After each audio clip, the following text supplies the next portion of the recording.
Selamat pagi teman-teman, perkenalkan nama saya Anika Ita Dewi. Saya berasal dari kelas 11 IPA 1 absen 22. Hari ini saya akan menyampaikan materi tentang sistem saraf. Yang pertama, saya akan menjelaskan tentang pengertian dari sistem saraf. Sistem saraf merupakan salah satu bagian dari sistem regulasi atau koordinasi di dalam tubuh makhluk hidup, terutama tubuh manusia.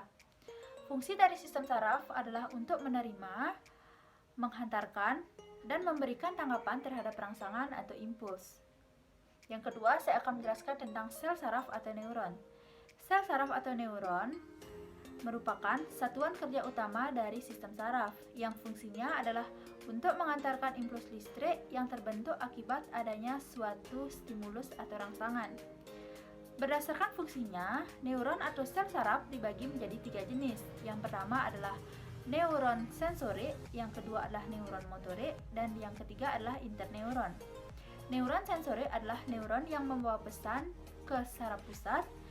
Neuron motorik adalah neuron yang membawa pesan dari saraf pusat, dan interneuron adalah neuron yang menghantarkan pesan di antara neuron sensorik dan neuron motorik di saraf pusat. Sel saraf dibagi menjadi 3 bagian. Yang pertama adalah badan sel, yang kedua adalah dendrit, dan yang ketiga adalah akson atau neurit. Badan sel adalah sel yang paling besar yang berbentuk seperti pembuluh dengan membran yang tipis, yang fungsinya adalah untuk menerima rangsangan dari dendrit dan meneruskan ke akson. Yang kedua adalah dendrit. Dendrit adalah serabut pendek bercabang yang merupakan tonjolan dari sitoplasma yang fungsinya adalah untuk menghantarkan impuls ke badan sel. Yang ketiga adalah akson atau neurit. Adalah serabut panjang dari badan sel dan berfungsi menghantarkan impuls dari badan sel menuju ujung akson.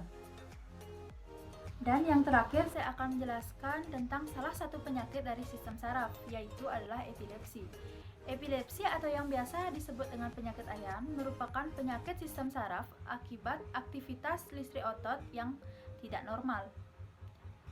Kelainan pada aktivitas listrik otot bisa terjadi karena beberapa hal, yaitu trauma di kepala, gula darah yang rendah, demam tinggi, dan pengaruh alkohol.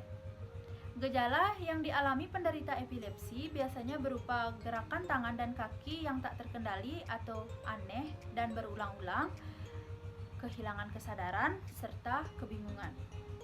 Sekian penjelasan dari saya tentang sistem saraf. Apabila ada salah kata, saya mohon maaf dan terima kasih.